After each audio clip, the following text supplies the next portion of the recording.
US President Donald Trump had repeatedly floated the idea of selling long-range missiles to Ukraine that would allow Kiev to strike deep inside Russia. That was a view that he had floated, which would increase the leverage that Ukraine would have to force Russia to come to the negotiating table. And this was in the run-up to Ukrainian President Zelensky, who had scheduled a Friday meeting at the White House, hoping to finalize the acquisition of American Tomahawk missiles. But by Friday afternoon, President Zelensky left that meeting with President Trump disappointed. He told reporters that President Trump had insisted on keeping the Tomahawk missiles for America itself. The Ukrainian president would no longer talk about acquiring the Tomahawks, although both countries would continue discussing the issue.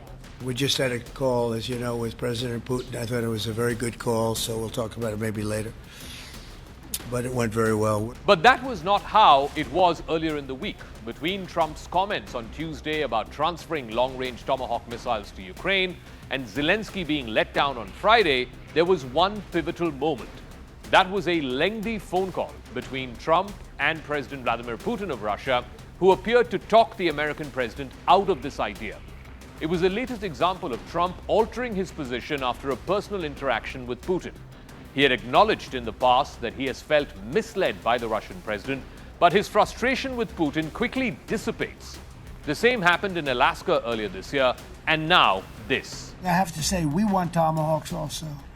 We don't want to be giving away things that we need to protect our country.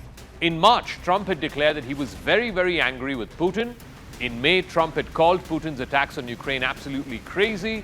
And then in July, Trump even vented to reporters that he believed that the Russian president was leading him on by promising to enter into peace negotiations, but he was never intending to follow through.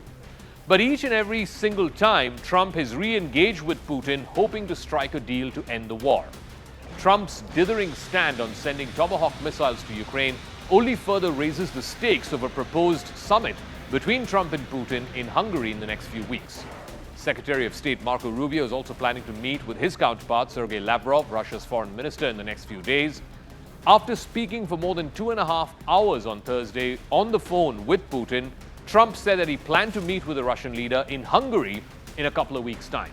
He also said that his intention was clear: to try and discuss ways to bring an end to Moscow's 3-year invasion of Ukraine. Now, incidentally, in this 2.5-hour-long phone conversation between the presidents of America and Russia, it came just a day before Trump was all set to meet with President Zelensky of Ukraine at the White House. But after days of suggesting that he would allow the sale of Tomahawk missiles to Kiev, Trump then abruptly expressed fears over further arming Ukraine, signaling that he might back off if Putin proves willing to negotiate a diplomatic end. In a social media post on Friday, Trump called his meeting with Zelensky very interesting and very cordial, but he was unwilling to commit to the Tomahawks. Outside the White House, Zelensky responded to Trump's message by arguing that the president was right and that both sides should stop the fighting. But his disappointment around the Tomahawks was visible. We trust the United States. We trust president that he wants to finish this war, and it's difficult. It's very tough solution.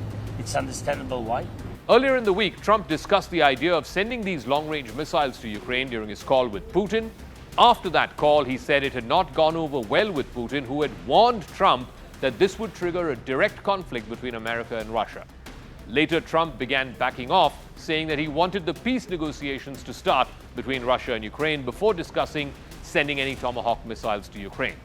The decision to hold the phone call with Putin, after days of expressing his increasing frustration with the Russian leader and his unwillingness to take substantive steps towards peace, signaled a familiar pattern for Trump's handling of the war.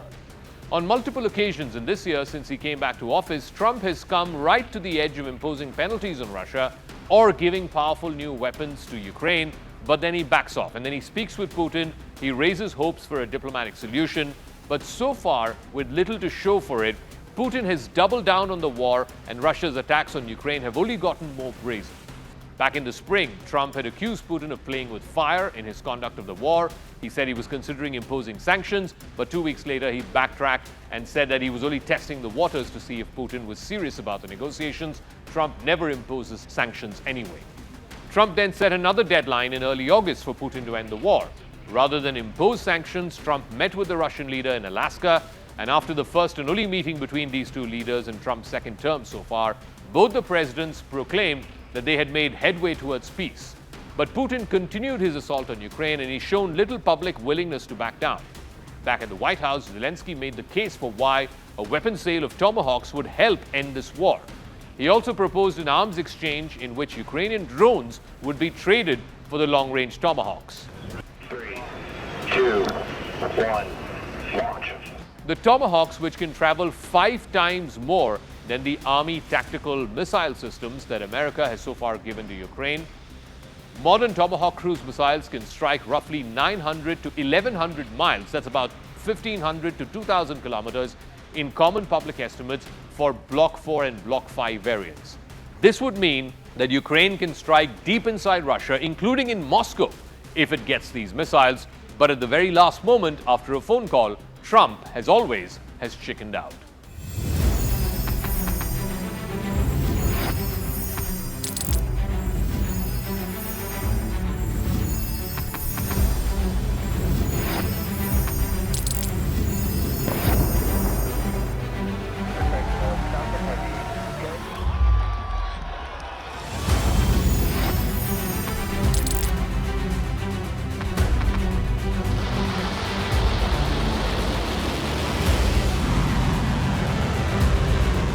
Been fighting so long and so hard that they don't know what the they're doing.